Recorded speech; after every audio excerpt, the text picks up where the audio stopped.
Comment la Palestine sera libérée? Existe-t-il une prophétie à ce sujet? Pour comprendre cela, il faut revenir au temps de Moïse, paix sur lui. La Palestine, abritant Jérusalem, se trouve au cœur d'un vaste territoire, la terre de Canaan, une contrée bénie offerte par Allah aux croyants à travers l'alliance abrahamique. Cette alliance, un pacte solennel entre Ibrahim, paix sur lui, et Allah, repose sur 3 fondements. L'adoration exclusive d'Allah, la foi en ses messagers et le respect de ses lois. Initialement honoré par la lignée d'Isaac, les fils d'Israël, ce pacte a été violé à maintes reprises. Il est alors passé aux mains des descendants d'Ismaël, l'autre fils d'Ibrahim, dont émergea le dernier prophète, Muhammad, paix sur lui. Aujourd'hui, ce sont les musulmans qui perpétuent cet engagement, tandis que les juifs et les chrétiens jadis musulmans l'ont rompu. Jérusalem au temps de Moïse était sous la coupe des Amalécites, un peuple de géants mécréants. Allah confia à Moïse la mission de les chasser et d'établir l'islam en ces terres. Il dit : Ô mon peuple, entrez dans la terre sainte qu'Allah vous a prescrite, et ne revenez point sur vos pas en refusant de combattre, car vous retourneriez perdants. Ils dirent : Ô Moïse, il y a là un peuple de géants. Jamais nous n'y entrerons jusqu'à ce qu'ils en sortent. S'ils en sortent, alors nous y entrerons. 2 hommes d'entre ceux qui craignaient Allah et qui étaient comblés par lui de bienfaits dirent : Entrez chez eux par la porte, puis quand vous y serez entrés, vous serez sans doute les dominants. Et c'est en Allah qu'il faut avoir confiance, si vous êtes croyants. Ils dirent : Moïse, nous n'y entrerons jamais aussi longtemps qu'ils y seront. Va donc, toi et ton Seigneur, et combattez tous 2. Nous restons là où nous sommes. Il dit : Seigneur, je n'ai de pouvoir vraiment que sur moi-même et sur mon frère. Sépare-nous donc de ce peuple pervers. Allah dit : Eh bien, ce pays leur sera interdit pendant 40 ans, durant lesquels ils erreront sur la terre. Ne te tourmente donc pas pour ce peuple pervers.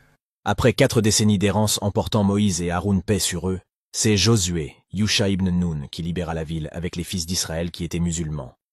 Une chose devient alors très claire. Pour reconquérir ces terres saintes, les croyants ne doivent pas craindre la mort.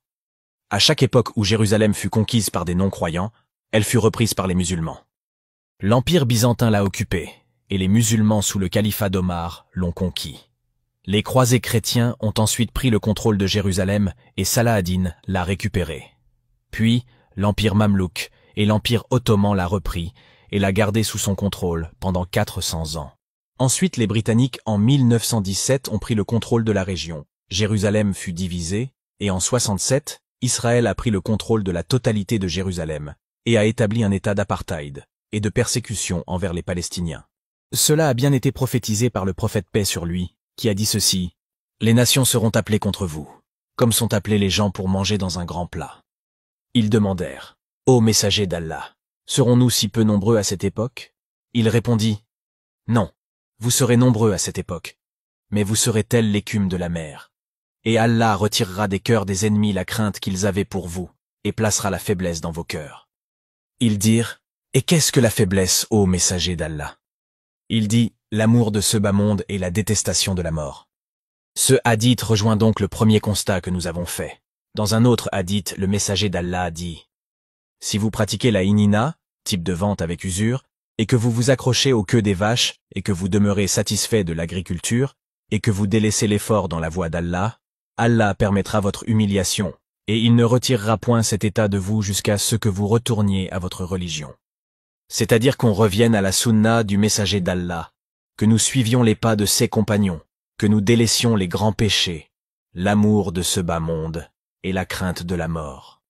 Le deuxième constat qu'on peut faire est donc le suivant. La communauté musulmane aujourd'hui est responsable de tout ce qui arrive à nos frères et sœurs dans le monde.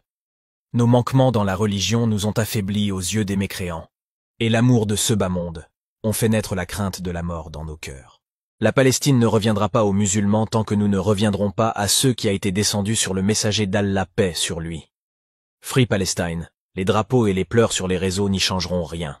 Si on veut aider la Palestine, commençons dès aujourd'hui à arrêter nos péchés.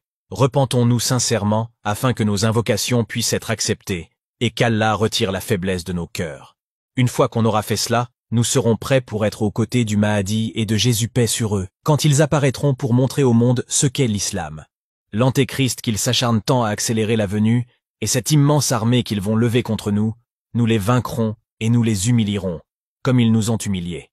Pour l'instant, nous ne sommes pas prêts, donc faisons d'abord ce qu'il nous a été commandé, et revenons au Coran et à la Sunna. Soyons des vrais croyants. وَإِذَا قِيلَ لَهُمْ تَعَالَوْا إِلَى مَا أَنزَلَ اللَّهُ وَإِلَى الرَّسُولِ قَالُوا حَسْبُنَا مَا وَجَدْنَا عَلَيْهِ آبَاءَنَا